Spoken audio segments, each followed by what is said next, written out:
Hey everyone, how we doing? My name is Tim Pongeraz and this is Focus on Detailing.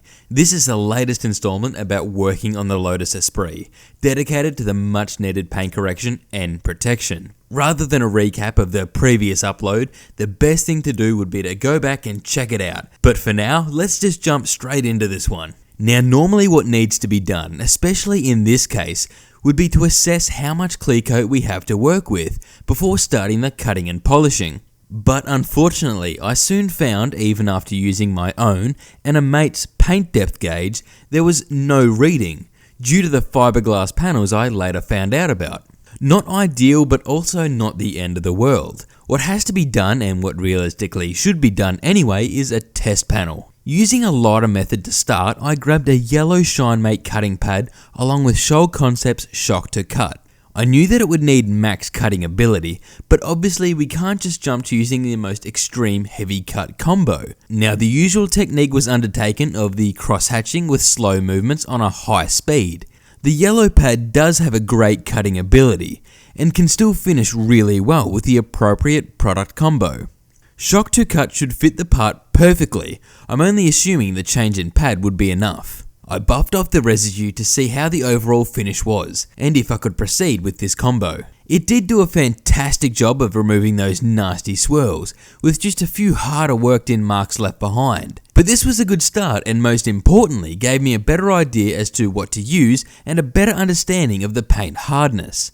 Now taping the bonnet in half, I wanted to see how big of a difference polishing the Esprit will make by having a before and after side by side. This time I amped it up to the ShineMate green heavy cut pad with Shock to Cut again.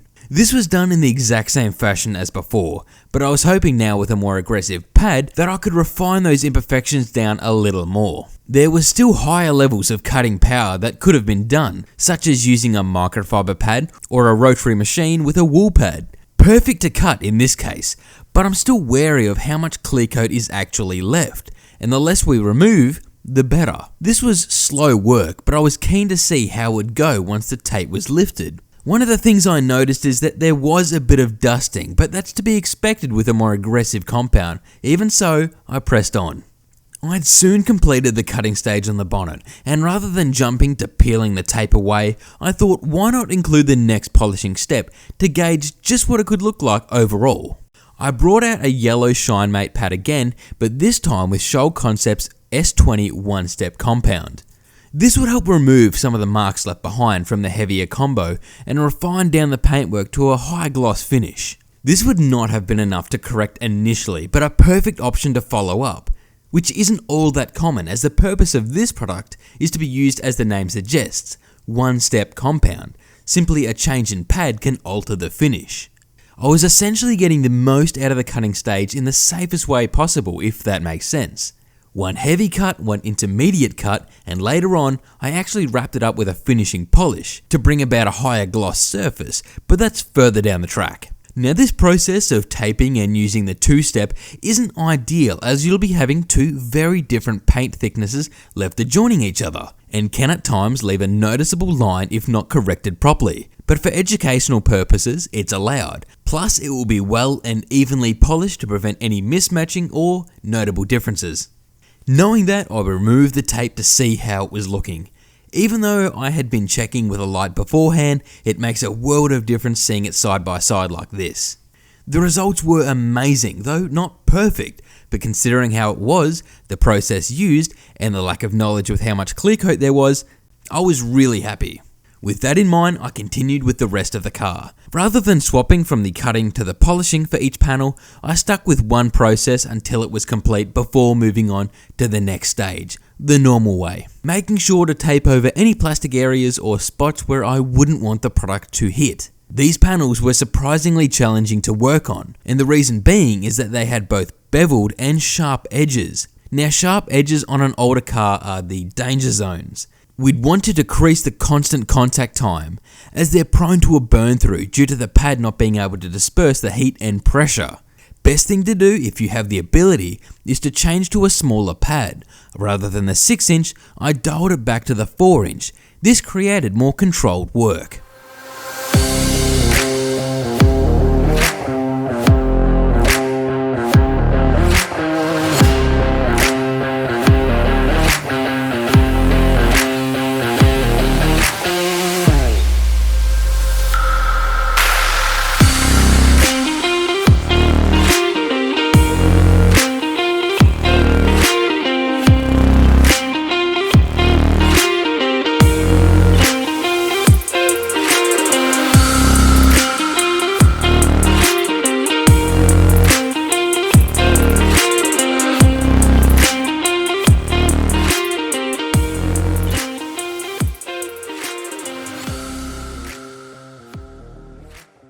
Once the first cutting step was completed, I switched to the yellow pad and in the same fashion as before, used S20 to bring about a superior finish.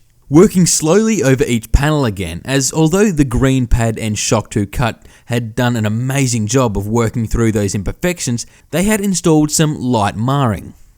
S20 allowed for a safer method for a light cut and polish as well, working perfectly with the yellow pad to be not overly aggressive. This paint had seemed quite hard, either that or those swirls were just really deeply ingrained. I could have just kept working over the panels with the initial stage, but the risk of damaging the car goes up, which is what we obviously don't want.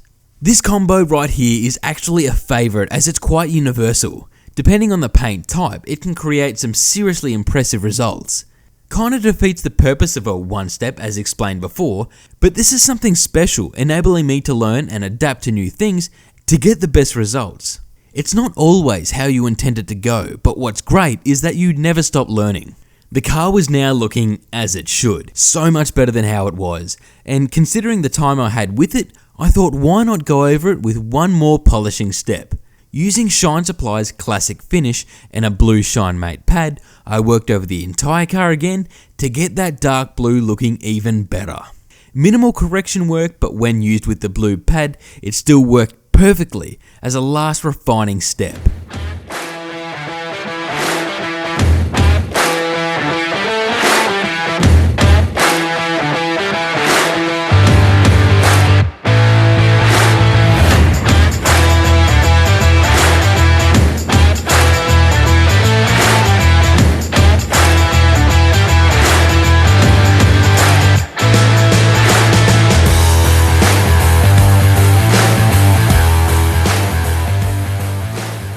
So the correcting stages had finally been completed, and it was now ready for the protection stage. Rather than just applying it straight to the surfaces, it still needed one more thing, and that was using an IPA to wipe down the panels.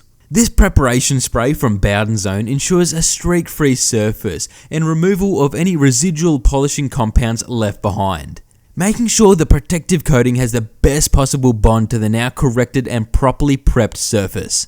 A simple spray into the towel, wipe and buff worked perfectly before the exciting step. I wanted this blue to really pop, and from the reviews online, I decided to use Wolfgang's Deep Gloss Spritz Sealant, a high-end protective sealant that shields from UV rays, airborne pollution, and road grime. I had sprayed into the towel first before then wiping onto the selected panel, then buffing with a separate towel to leave behind an amazing looking blue colour that was slick to the touch. This was completed rather quickly in comparison to the previous steps, but by no means less important. I was loving the application process and the immediate results. Couldn't help but step back and admire it every so often. Down the track, the owner may opt for something more long-lasting, such as a ceramic coating, but for the show car look, this was perfect. The very last step was applying some tyre shine, and I used autoraz Focus On tyres to freshen up the rubber. A simple spray into an applicator, then wipe to create a nice matte finish once it had properly set in. Then I left the car in the garage overnight to properly cure, free of moisture and dust.